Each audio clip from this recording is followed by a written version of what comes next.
ភាពជោគជ័យទៅលើការងារការចិញ្ចឹមសត្វក្តីវាមិនអាស្រ័យទៅលើថាតើយើងចាប់ផ្ដើមធំប៉ុណ្ណាទេបាទជោគជ័យក្នុងការចិញ្ចឹមមាន់ទៀតត្រូវអ្នកខ្លះគាត់គិតថាតើតើមានលុយច្រើនតើតើមានកសិដ្ឋានធំធំប៉ុន្តែជាក់ស្ដែងអត់ទេភាពជោគជ័យហ្នឹងកើតពីទម្លាប់តូចៗបងប្អូនឃើញកសិករខ្លះគាត់ជោគជ័យខ្លាំងបាទទៅលើការងារដែលគាត់ធ្វើប្រចាំថ្ងៃទៅបាទថាទំហំនៃការផលិតរបស់គាត់តូចក៏ប៉ុន្តែការចិញ្ចឹមសត្វរបស់គាត់អត់សូវឈឺអត់សូវបាត់បង់ទេគាត់ទទួលបានផលចំណេញក៏ប៉ុន្តែវានៅក្នុងកម្រិតរបស់គាត់មួយ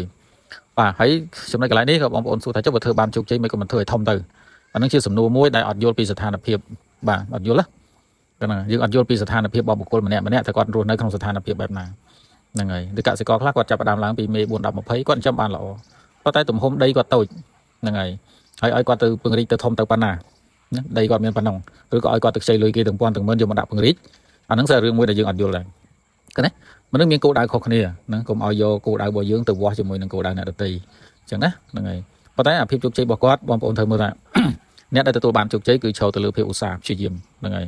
សកម្មភាពរាល់ថ្ងៃដែលគាត់ធ្វើជាប់លាប់សកម្មភាពតូចៗឯងដូចជាការពិនិត្យមើលទឹកពិនិត្យមើលចំណីរាល់ថ្ងៃមន់ស៊ីមិនស៊ីបាទ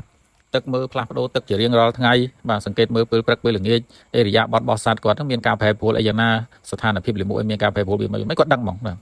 ហើយគាត់សរសេរទុកគាត់ត្រារាល់មន់ឈឺមន់ងាប់អីការប្រើប្រាស់ថ្នាំអីយ៉ាងម៉េចគាត់មានកំណត់ត្រារបស់គាត់ឃើញទេហ្នឹងហើយសត្វឈឺសត្វជាអីគាត់ដឹងភ្លាមពួកគាត់តាមដានមើលរាល់ថ្ងៃអាហ្នឹងជាចំណុចស្លាប់រស់ហ្មងបងប្អូនខ្លះតើតមន់ឆ្លងរៀលដាល់ងាប់រៀលពេញទ្រុងហើយបានដឹងថាមន់ឈឺអានោះហើយដែលជាចំណុចមួយដែលថាយើងខ្វះខាតនៅការគ្រប់គ្រងតាមពិតមន់វាផ្ដើមឡើងពី1 2ណានោះដែលយើងមើលអត់ទាន់យើងអត់បានមើលអញ្ចឹងវាធ្វើឲ្យសត្វវាឆ្លងដល់ពេលដែលវាឆ្លងចូលខ្លាំងហើយបានយើងប្រវេប្រវាសរត់ទៅរកថ្នាំអាហ្នឹងជាចំណុចមួយដែលបងប្អូនយើងច្រើនកំពុងតែធ្វើអាហ្នឹងណាហ្នឹងហើយតាមពិតបើយើងតាមដានរាល់សកម្មភាពវារាល់ថ្ងៃមន់ឈឺ1 2យើងអាចបំបែកវាចេញតាមដានមើលក្នុងវងតែវាអាចឆ្លងទេជំងឺហ្នឹងពួកជំងឺវាមាន2ជំងឺខ្លះឆ្លងជំងឺខ្លះអត់ឆ្លងទេអាខ្លះវាស្គមទៅវាអញ្ចឹងទៅងាប់ទៅវាទៅហ្នឹងហើយអាខ្លះវាលបួសស្នាមអីទៅងាប់ទៅវាទៅវាអត់មានឆ្លងទេហ្នឹងតែជំងឺខ្លះទៀតឆ្លងដូចជំងឺផ្ដាសាយណារាគរូសអីហ្នឹងស្អាតឆ្លងហើយតាមលាមកតាមអីចុះបើយើងតាមដានមើលវាសកម្មភាពវារាល់ថ្ងៃវាអត់មានធ្វើឲ្យសត្វនឹងធ្ងន់ធ្ងរដល់ថ្នាក់ងាប់រៀលហើយបានយើងដឹងទេអញ្ចឹងណា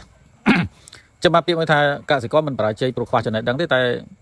គាត់បរាជ័យព្រោះมันមានទម្លាប់ល្អប្រចាំថ្ងៃហ្នឹងឯងណាការចាំមន្ទីរឲ្យជោគជ័យវាមិនមែនមកពីរឿងធំដែលយើងធ្វើម្ដងម្កាលទេប៉ុន្តែរឿងតូចដែលយើងធ្វើរាល់ថ្ងៃហ្នឹងសកម្មភាពរាល់ថ្ងៃដែលយើងអនុវត្តធ្វើរាល់ថ្ងៃវាជួយយើងបានច្រើនដូចជាការបោសសម្អាតការបាញ់ថ្នាំការបិទបាំងភ្លៀងខ្យល់ជាប្រចាំតែនេះតាមដានលាមកសត្វការស៊ីចំណីអាហ្នឹងជាសកម្មភាពប្រចាំថ្ងៃបើយើងចាំសត្វយើងអត់ដឹងវាអាហ្នឹងចាំបានទេណាចាំបានទេហើយកុំសង្ឃឹមថាតើមានលុយច្រើនមិនអាចចាំបាននោះអត់ទេបរាជ័យទាំងច្រើននោះទៀតណា